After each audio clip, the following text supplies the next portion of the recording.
नमस्कार दोस्तों, एक बार फिर से आप सभी का हार्दिक स्वागत है नर्सिंग किंगडम में। इस बार मैं आपके लिए लेकर आया हूं दोस्तों एप्गार स्कोर। जी हाँ, एप्गार स्कोर न्यू बोन्स का यहाँ पर किया जाने वाला असेसमेंट है। और एप्गार स्कोर के अंदर हम आज देखने को मिलेगा कि कितने यहाँ पर क्राइटेरियाज हैं जिनका हम असेसमेंट करते हैं, कितनी बार हम यहाँ पर एप्गार स्कोर करते हैं और एप्गार स्कोर से हमें कितने तरह के यहाँ पर स्कोर मिलेंगे और उनके अकॉर्डिंग क्या क्या इंटरवेंशन रहेंगे। तो ये सब आज इस वीडियो के थ्रू आप जानेंगे, तो वीडियो के अंत तक हमारे साथ बने रहिए। तो दोस्तों एप्गार स्कोर के बारे में सबसे पहली चीज जो हमें यहाँ पर बात करनी है वो है कि ये बेबीज का सबसे पहला टेस्ट है। जी हाँ, आफ्टर बर्थ अगर बात करें, सबसे पहला टेस्ट जो अगर होता है वो होता है एप्गार स्कोर। जी हाँ, बात करते हैं अगली कि एप्गार स्कोर को किसने बनाया। तो 1952 के अंदर डॉक्टर वर्जीनिया एप्गार, इन्होंने इस एप्गार स्कोर के ऊपर काम करना स्टार्ट किया और उसको फाइनली पब्लिश किया इन्होंने 1953 के अंदर। तो डॉक्टर वर्जीनिया एप्गार ये कौन थी? ये थी अमेरिकन अमेरिकन ऑब्स्टेट्रिकल एनेस्थीसियोलॉजिस्ट। जी हाँ, इन्होंने न्यू बोर्न के बर्थ के बाद में असेसमेंट स्टार्ट किया और असेसमेंट करके एक स्केल बनाया और एक स्कोर डेवलप किया वहाँ पर एप्गार स्कोर। जी हाँ, देख सकते हैं आप ये एप्गार स्कोर के जनक डॉक्टर वर्जीनिया एप्गार को इमेज उनकी इमेज भी थोड़ा ध्यान से देख लीजिए दोस्तों, क्योंकि इमेज बेस्ड क्वेश्चंस आजकल बनने लगे हैं। के बाद बात करते हैं दोस्तों अगला पॉइंट कि न्यू बोर्न का यहाँ पर क्विक असेसमेंट है। कैसा है ये? क्विक असेसमेंट है। और क्विक असेसमेंट भी कैसा असेसमेंट है? ये है यहाँ पर दोस्तों क्वांटिटेटिव असेसमेंट। जी हाँ, क्वेश्चन आया हुआ है, रिपीटिव क्वेश्चन है ये कि एम्गार स्कोर कैसा असेसमेंट है? क्वांटिटेटिव असेसमेंट है। इसके बाद बात करते हैं कि ये एक तरह का असेसमेंट है ऑल वाइटल ऑर्गन्स का। जी हाँ, एम्गार स्कोर के थ्रू आप यहाँ पर असेसमेंट करेंगे, यहाँ पर हम ब्रेन का असेसमेंट करेंगे, इसके थ्रू हम करेंगे हार्ट का असेसमेंट और इसी के थ्रू वापस हम करेंगे लंग्स का असेसमेंट। तो इन्हीं चीज़ों की वजह से इसको बोलते हैं कि ये वाइटल ऑर्गन्स का ये असेसमेंट है। ठीक है, इसके बाद बात करते हैं कि एप्गार स्कोर को कितनी बार किया जाता है। How many times we do Apgar score. तो कहीं पर 2 टाइम्स लिखा है, कहीं पे 3 टाइम्स लिखा है। तो दोस्तों जो जनरल चीज है, जनरली हम करते हैं एप्गार स्कोर 2 टाइम। एक करते हैं हम दोस्तों सबसे पहले फर्स्ट मिनट पे और सेकंड करते हैं हम दोस्तों फिफ्थ मिनट पे। अब बात आती है कि थर्ड टाइम कब किया जाता है, थर्ड टाइम या फोर्थ टाइम कब किया जाता है। तो दोस्तों थर्ड टाइम के लिए कुछ स्पेशल केसेस होते हैं, उन कंडीशंस के अंदर थर्ड टाइम किया जाता है। और वो स्पेशल केसेस कब बनते हैं, कैसे बनते हैं, हम इसकी आगे एक बार चर्चा जरूर करेंगे। तो बात करते हैं सबसे पहले जो फर्स्ट मिनट है, वहां पर अगर हम एप्गार स्कोर कर रहे हैं तो वो क्यों कर रहे हैं और उससे हमें क्या देखने को मिलेगा। तो वहां से हमें पता चलता है कि how well the baby tolerate the high birth process. Birth process या फिर हम क्या बोल सकते हैं, लेबर।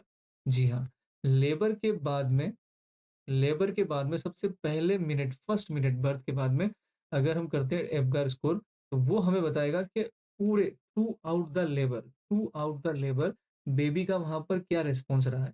जी हाँ, वो जो एक्शन था उस एक्शन के लिए बेबी की बॉडी ने या बेबी ने क्या वहां पर रिएक्शन दिया है, क्या वहां पर एक्शन का रिएक्शन हुआ है, वो हमें यहाँ पर असिस्ट करने को मिलेगा फर्स्ट मिनट के ऊपर। ठीक है, अब बात करते हैं फिफ्थ मिनट पे। तो फिफ्थ मिनट पे यहाँ पर देखेंगे बेबी का एडजस्टमेंट। जी हाँ, न्यूबॉर्न बेबी उसका एडजस्टमेंट किसके साथ में? एक्सटर्नल एनवायरनमेंट के साथ में। लेबर की प्रोसेस से वो गुजर चुका है, अब वो इतने टाइम किस में था? मदर के वुम्ब में था, राजा महाराजा वाली जिंदगी जी रहा था। ठीक है, तो मदर के वुम्ब से बाहर निकलकर अब जब वो एक्सटर्नल एनवायरनमेंट में आया है, या उसको बोल सकते हैं आउटसाइड द वुम्ब। तो आउटसाइड द वुम्ब आकर उसका एक्सटर्नल एनवायरनमेंट के साथ में क्या एडजस्टमेंट है, क्या उसकी बॉडी का कोपिंग मैकेनिज्म है, वो हमें असिस्ट करने को मिलेगा यहाँ पर फिफ्थ मिनट पे। ठीक है, इसके बाद स्पेशल केसेस के बारे में हमने बोला कि हम जरूर आगे पढ़ेंगे। अब बात करते हैं कि एप्गार स्कोर से किन चीजों का असेसमेंट करते हैं। तो टोटल यहाँ पर 5 क्राइटेरियाज हैं।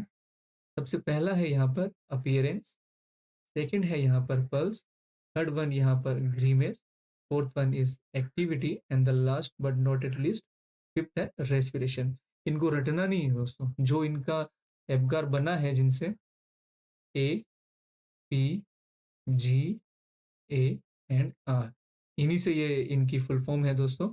ए से अपियरेंस है, पी से पल्स है, जी से ग्रीमेस है, ए से एक्टिविटी है एंड आर से रेस्पिरेशन है। क्लियर है, रटना नहीं है, बस इसके साथ में हमें फॉलो करना है। अब अपीयरेंस है, अपीयरेंस से यहाँ पर आएगा दोस्तों स्किन कलर। स्किन कलर से हम यहाँ पर पता लगाएंगे अपीयरेंस का। ठीक है, स्किन कलर, बॉडी की जो स्किन है, स्किन का कलर देख के हमें यहाँ पर अपीयरेंस का पता चलेगा। और स्किन कलर से हम किसका असेसमेंट कर रहे हैं यहाँ पर? एक तो कर रहे हैं हम यहाँ पे लंग्स का, और इसी के साथ हम कर रहे हैं यहाँ पर किसका? हार्ट का। हार्ट का और लंग्स का किस तरह का असेसमेंट हो गया? ये अपीयरेंस वाला असेसमेंट हो गया।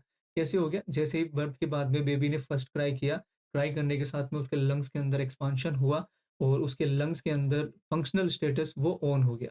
ठीक है, पहले वो क्या था? फंक्शनल स्टेटस उसका ऑफ था, मतलब वो नहीं काम कर रहा था वहां पे। अब ये फंक्शनली एक्टिव हो गया है। तो जैसे ही लंग्स ने काम करना स्टार्ट किया, और लंग्स का मेन फंक्शन है यहाँ पर प्यूरिफिकेशन। ठीक है, ब्लड का प्यूरिफिकेशन, O2 एंड CO2 का एक्सचेंज। तो जैसे ही क्राई किया, लंग्स ने अपना काम करना स्टार्ट किया, और उसके साथ में हार्ट के थ्रू पूरी बॉडी के अंदर सर्कुलेशन, उस ऑक्सीजनेटेड ब्लड का सर्कुलेशन स्टार्ट हो गया। तो वो लंग्स और हार्ट दोनों अपना काम पूरा अच्छे तरीके से कर रहे हैं या नहीं कर रहे हैं, वो असेसमेंट यहाँ कहाँ देखने को मिलेगा? स्किन कलर के थ्रू अपीयरेंस के अंदर। क्लियर है? इसके बाद देखते हैं पल्स। पल्स को हम बोल सकते हैं हार्ट रेट। हार्ट रेट, और इसके थ्रू हम जनरली किसका असेसमेंट करेंगे? हार्ट का ही असेसमेंट करेंगे एज यूजल। की बात करते हैं ग्रीमेज की। ग्रीमेज को हम बोल सकते हैं रिफ्लेक्सेस। रिफ्लेक्सेस का यहाँ पर हम असेसमेंट करेंगे। रिफ्लेक्सेस के थ्रू हम किसका असेसमेंट कर रहे हैं? यहाँ पे ब्रेन का असेसमेंट कर रहे हैं, ब्रेन का, या फिर न्यूरोलॉजिकल असेसमेंट यहाँ पर हम कर रहे हैं। क्लियर है? इसके बाद बात करते हैं एक्टिविटी। एक्टिविटी के अंदर हम जो असेसमेंट करने वाले हैं वो है मोटर रेस्पॉन्स का, यहाँ पर हम असेसमेंट करने वाले हैं। क्लियर है? इसके बाद रेस्पिरेशन। रेस्पिरेशन के अंदर हम यहाँ पर करने वाले हैं रेस्पिरेटरी पैटर्न का। आपका जो रेस्पिरेटरी जो पैटर्न है बेबी के अंदर, वो यहाँ पर हम असिस करेंगे। क्लियर है कि वो नॉर्मल है, एबनॉर्मल है, इरेगुलर है या रेगुलर है, वो सब चीज़ें हम यहाँ पर असिस करने वाले हैं। क्लियर है? तो ये 5 क्राइटेरियाज हैं, और इन क्राइटेरियाज के अंदर हम क्या क्या असिस करने वाले हैं वो यहाँ पर हमने अभी देखा। बात करते हैं इन क्राइटेरियाज के अकॉर्डिंग इन्हें हम कितने मार्क्स देते हैं, क्या इसका स्केल है? तो यहाँ पर बात करते हैं 0, 1 एंड 2। ये 3 यहाँ पर हमारे मार्क्स हैं, 0, 1 और 2। 3 तरह का हमारा स्केल है, और इन क्राइटेरियाज में हमें ये स्केल, ये मार्क्स हमें देने हैं। तो बात करते हैं कब यहाँ पर 2 पॉइंट मिलेंगे, कब 1 पॉइंट मिलेगा, और कब 0 पॉइंट मिलेगा। तो सबसे पहले बात करते हैं अपीयरेंस के अंदर, स्किन कलर के अंदर। अगर बेबी कैसा हो? पूरा पिंक बेबी हो। ठीक है, पूरी बॉडी कैसी हो यहाँ पर? अगर पिंक कलर की अगर बेबी की बॉडी अगर मिलेगी, तो वहां हमें मिलेगा 2 पॉइंट्स, 2 मार्क मिलेगा। अगर बात करते हैं कैसा? ब्लू एक्सट्रीमिटीज या फिर पिंक बॉडी। ठीक है, अगर बात करते हैं ब्लू एक्सट्रीमिटीज या फिर पिंक बॉडी की, तो उस कंडीशन के अंदर क्या देखने को मिलेगा? हमें 1 मार्क देखने को मिलेगा। अब यहाँ पर 2 टर्म्स हमें देखने को मिलती है। जो फर्स्ट टर्म आती है वो आती है दोस्तों यहाँ पर एक्रोसाइनोसिस। क्लियर है? और एक आती है पेरिफेरल साइनोसिस।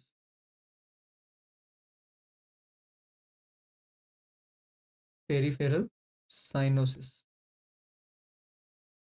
ये दोनों टर्म्स भी दोस्तों इसी से रिलेटेड है, जहां पर एक्सट्रीमिटीज तो ब्लू नजर आएगी और जो बॉडी है वो पिंक नजर आएगी।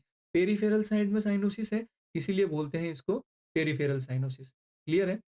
तो अगर पूरी बॉडी पिंक है तो वहां पर 2 मार्क्स है। लेकिन अगर बात करें, अगर बॉडी आपकी पिंक है लेकिन एक्सट्रीमिटीज अगर ब्लू हो गई है, तो वहां पर पॉइंट कितना चला गया? 1 चला गया। क्लियर है? बात करते हैं अगर पूरी बॉडी ही ब्लू है, यानी ब्लू बेबी अगर है, तो उस कंडीशन में हम कितने देंगे? 0 पॉइंट देंगे। क्लियर है? तो यहाँ से ये फर्स्ट वाला जो 0, 1 एंड 2 में अपीयरेंस में हमने देखा, यहीं से हमें समझ में आ गया होगा कि 2 मार्क्स यहाँ मिलेंगे सबसे बेस्ट कंडीशन के लिए, 1 मिलेगा यहाँ पर मीडियम कंडीशन के लिए या माइल्ड कंडीशन के लिए, और 0 मिलेगा बिल्कुल बिल्कुल यहाँ पे वर्स्ट कंडीशन के लिए। क्लियर है? देखते हैं अगला कौन सा अपना, पल्स। पल्स की बात करते हैं। अगर मोर देन 100 है, मोर देन 100 पल्स है, नॉर्मल पल्स है अगर, तो वहाँ पे 2 मार्क्स मिलेंगे।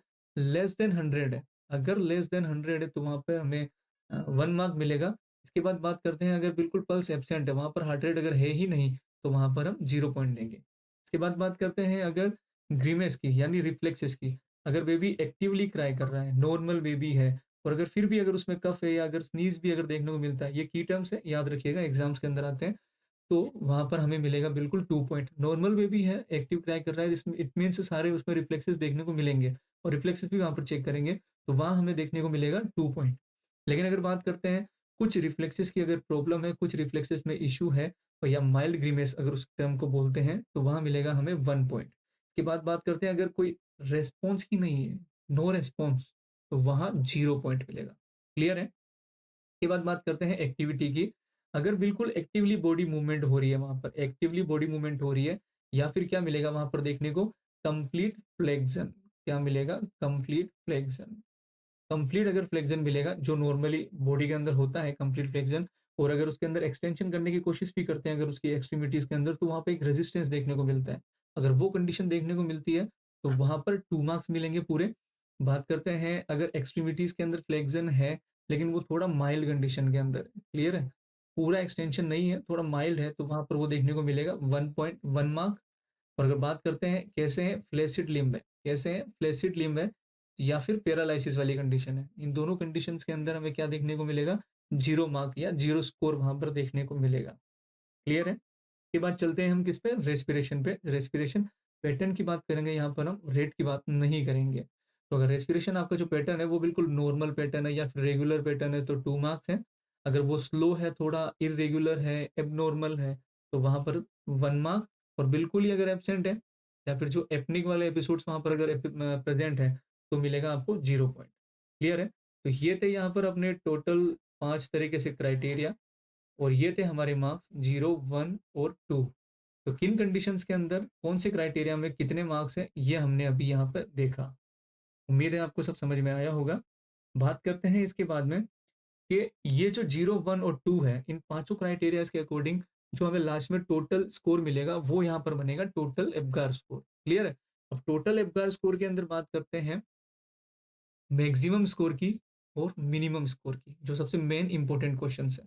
अगर बात करते हैं टोटल एब्गार स्कोर की, वो यहाँ पर जो हमें स्केल मिलने वाली है वो है 0 to 10। जी हाँ, सबसे 0 से 10। मैक्सिमम स्कोर की बात करेंगे तो वो 10 है, और मिनिमम स्कोर की बात करेंगे तो वो 0 है।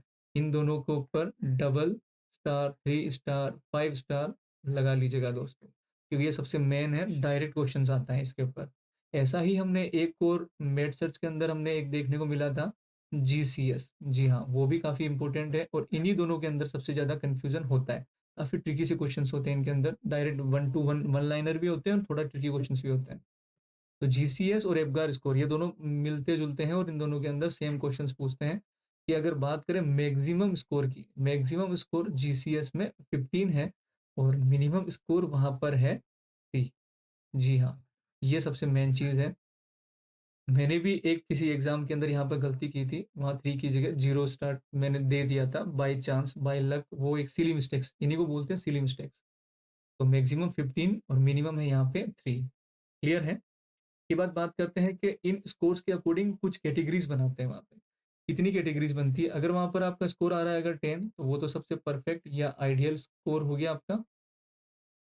ठीक है, उसके अंदर वे भी 110% सर्वाइव करेगा। लेकिन कुछ कैटेगरीज हैं इन स्कोर्स के अकॉर्डिंग। जैसे पहली कैटेगरी यहाँ बनाई गई है 7 to 9 के लिए। दूसरी कैटेगरी बनाई है यहाँ पर 4 to 6 के लिए। और थर्ड कैटेगरी यहाँ पर बनाई है किसकी? 0 से 3 तक के लिए। 7 to 9 वाली कंडीशन को यहाँ पर बोला गया है माइल्ड कैटेगरी। ठीक है, 4 to 6 वाली को बोला गया है यहाँ पर मॉडरेट कैटेगरी। और जो सबसे लास्ट है हमारी 0 to 3 वाली कंडीशन को यहाँ पर बोला गया है कौन सी? Severe category. वही कैटेगरीज है दोस्तों, कोई नई कैटेगरी नहीं है, माइल्ड, मॉडरेट और सीवियर। अगर बिल्कुल कम स्कोर, थोड़ा 10 से कम स्कोर होता है, 7, 8 या 9, तो वो माइल्ड कैटेगरी है। 4, 5, 6 के अंदर वो मॉडरेट है, और लेस देन 3 या 0, 0 से 3 के बीच में सीवियर कंडीशन है। तो इन कैटेगरीज के अकॉर्डिंग इनके अंदर क्या होता है, कैसी क्या इंटरवेंशन या केयर होती है। तो माइल्ड कैटेगरी की बात करें तो no special care, no special care, या हम बोलते हैं किसी भी तरह के मेडिकल अटेंशन की यहाँ पर जरूरत नहीं है। क्लियर है? जो नॉर्मल अपनी रूटीन केयर होती है, नॉर्मल रूटीन केयर कौन सी होती है दोस्तों? बेबी के अंदर बात करें, जैसे बर्थ होता है, घर स्कोर हो जाता है, स्कोर देख लिया हमने कि माइल्ड कंडीशन है या बिल्कुल 10 वाली कंडीशन है, तो सिंपल जनरल केयर कौन सी? जैसे ड्राइंग हो गया आपका, बच्चे को ड्राई करेंगे। क्लियर है? इसके बाद में उसको कवर करेंगे, ड्राइंग, कवरिंग, और ऐसे ही आगे वाली सारी नॉर्मल केयर्स यहाँ पे फॉलो अप करेंगे। क्लियर है? बात करते हैं मॉडरेट की। मॉडरेट वाली कंडीशन के अंदर क्या है कि बेबी बाहर आया है और उसको कोपिंग मैकेनिज्म वो कर रहा है, उसकी बॉडी कोपिंग मैकेनिज्म वहाँ कर रही है, एक्सटर्नल एनवायरनमेंट से एडजस्टमेंट वाला। वही देख रहे हैं हम यहाँ पे। तो उस कंडीशन के अंदर उसे थोड़ी हमारी हेल्प की जरूरत लग रही है वहाँ पे। क्लियर है? तो हेल्प के अंदर सबसे पहले वही बात है, ए बी सी उस ऑर्डर के अंदर देखेंगे। तो एयरवे के अंदर देखेंगे अगर, सबसे पहले सॉरी O2 के अंदर देखेंगे, तो ऑक्सीजन के अंदर अगर SpO2 लेवल हमें कम देखने को मिल रहा है, वहाँ पे सेचुरेशन अगर हमें कम देखने को मिल रहा है, तो O2 एडमिनिस्ट्रेशन सबसे पहला काम होगा यहाँ पर। O2 एडमिनिस्ट्रेशन अगर किसी तरह की वहाँ पर SpO2 लेवल में प्रॉब्लम लग रही है। बात करते हैं एयरवे की, अगर वहाँ पर एयरवे किसी तरह का अगर ब्लॉकेज है, वहाँ पे ऑब्स्ट्रक्शन जैसी अगर हमें लग रही है, जो नॉर्मली हो जाता है, तो वहाँ पर हम क्या करेंगे, सक्शनिंग वहाँ पर देंगे। क्या देंगे वहाँ पे? सक्शनिंग देंगे। इसके बाद बात करते हैं, ये हो गया एयरवे का इनका। अब कुछ स्टिमुलेशन के अंदर बात करते हैं, जैसे एक होता है आपका बैक स्लैपिंग। क्लियर है? एक आता है आपका दोस्तों फ्लिकिंग, जिस पे क्वेश्चन आया हुआ है पहले, बैक स्लैपिंग या फ्लिकिंग। अब ये क्या होता है, एक तरीके से स्टिमुलेशन वाली चीजें होती है। बैक स्लैपिंग आपको वही बेबी को टर्न आउट करके पीछे की से अपन स्लैपिंग करके स्टिमुलेशन देते हैं, ताकि उसमें फर्दर रेस्पॉन्स हम देखने को मिले। या फ्लिकिंग जो सोल के साथ हम करते हैं, स्टिमुलेशन देते हैं ताकि रिफ्लेक्सेस वहां पर एक्टिव हो। तो ये कुछ क्या है, एक तरह की मॉडरेट कंडीशन के अंदर केयर है। क्लियर है? बात करते हैं सीवियर की, इसका मतलब उसे बहुत ज़्यादा ज़रूरत है, बहुत ज़्यादा नीड है, वो कोपिंग मैकेनिज्म उसकी बहुत ज़्यादा वीक है। तो उस कंडीशन के अंदर क्या करेंगे, जितने भी इमरजेंसी वहाँ पर केयर है वो वहाँ पर एक्टिवेट करेंगे। फॉर एग्जांपल मैं बता देता हूँ आपको, CPR वहाँ पर स्टार्ट करेंगे अगर ज़रूरत होगी तो। ज़रूरत होगी एज पर नीड, तो वहाँ पर इंट्यूबेशन भी करना पड़ सकता है। तो ये जितने भी इमरजेंसी केयर्स है वो वहाँ पर सब फॉलो अप होगी। क्लियर है? तो ये कैटेगरीज के अकॉर्डिंग हमने क्या देखी, यहाँ पर हमने केयर देखी, किस तरह की हम कैटेगरीज के अकॉर्डिंग केयर देंगे। क्लियर है? अब बात करते हैं हम क्या, कि एब्गार स्कोर हमें मिल तो गया। हमने जो पहले एक टॉपिक छोड़ा था कि 2 बार के बाद में तीसरी बार या चौथी बार कब करते हैं, तो उसके बारे में मैं आपको यहाँ बताना चाहूंगा कि एक क्वेश्चन के थ्रू हम यहाँ पर देखते हैं। क्वेश्चन क्या है, एक हाइपोथेटिकल क्वेश्चन टाइप देखते हैं कि अगर बेबी का एट बर्थ फर्स्ट टाइम में हम कर रहे हैं, यानी फर्स्ट मिनट पे कर रहे हैं, स्कोर हमें देखने को मिला 7। क्लियर है? इसके बाद हम सेकेंड बार हम कब करेंगे, 5th मिनट पे करेंगे। अगर बेबी का सब कुछ 7, वैसे कौन सी कंडीशन है, माइल्ड कंडीशन है, उसे वापस हमें यहाँ पर किसी भी तरह की ट्रीटमेंट की जरूरत है नहीं, उसको किसी भी केयर की, स्पेशल केयर की जरूरत नहीं है। तो हम यहाँ पर इमेजिन करेंगे कि बेबी वहाँ पर रिकवरी करेगा, और रिकवरी करके अगर उसको 8, 9 या 10 अगर स्कोर मिल जाता है, तो वहाँ पर आगे फर्दर किसी भी तरह की जो थर्ड टाइम हम असिस्मेंट करते हैं उसकी वहाँ पर ज़रूरत नहीं है। No need of further assessment, वो बेबी अच्छे से सरवाइव वहाँ पर कर जाएगा। क्लियर है? अगर एट बर्थ कितना देखने को मिला, 7, 7 मिला, 5th मिनट पे हमें मैंडेटरी है, वो तो करना ही है। अगर वो 9 मिलता है, तो वहाँ पर किसी भी तरह की थर्ड टाइम उसको एब्गार स्कोर असिस्ट करने की जरूरत नहीं है, क्योंकि वो बेबी वेल रिकवरी कंडीशन के अंदर है, सर्वाइव कर जाएगा। लेकिन अगर क्या होता है, अगर इसी 7 वाले में अगर रिकवरी उसकी थोड़ी स्लो है, स्लो रिकवरी है किसी वजह से, और वहाँ पर अगर हमारी हेल्प की ज़रूरत महसूस होगी उसको कब, जब उसका आएगा स्कोर 5। क्लियर है? अगर 5 स्कोर आता है, तो ये कौन सी कंडीशन हो गई, अब ये कंडीशन हो गई उसकी मॉडरेट वाली कंडीशन। क्लियर है? मॉडरेट वाली कंडीशन हो गई, तो वंस अगेन वही O2 एडमिनिस्ट्रेशन या फिर सक्शनिंग या फिर वही आपकी बैक स्लैपिंग या ये वाली केयर, हम उसको मॉडरेट वाली केयर उसको यहाँ पर प्रोवाइड करेंगे। क्लियर है? अब यहाँ पर उसकी थर्ड टाइम करेंगे एब्गार स्कोर वाला असिस्मेंट। क्लियर? ये हम करेंगे वापस उसका 10 मिनट पे। क्लियर है? 10 मिनट पे फिर से हम यहाँ पर एब्गार स्कोर करेंगे। इस बार अगर फिर से ये जो ये हमने केयर दी है, इस केयर की वजह से अगर ये क्या होता है, इसमें इम्प्रूवमेंट होता है, और इम्प्रूवमेंट अगर वो फिर से अगर कितना हो जाता है, 7, 8 या फिर यह क्या हो जाता है, 7, 8 या 9 हो जाता है। क्लियर है? तो यहाँ पर बेबी वापस क्या करेगा, जो ये केयर है ये केयर करेंगे हम कंटिन्यू,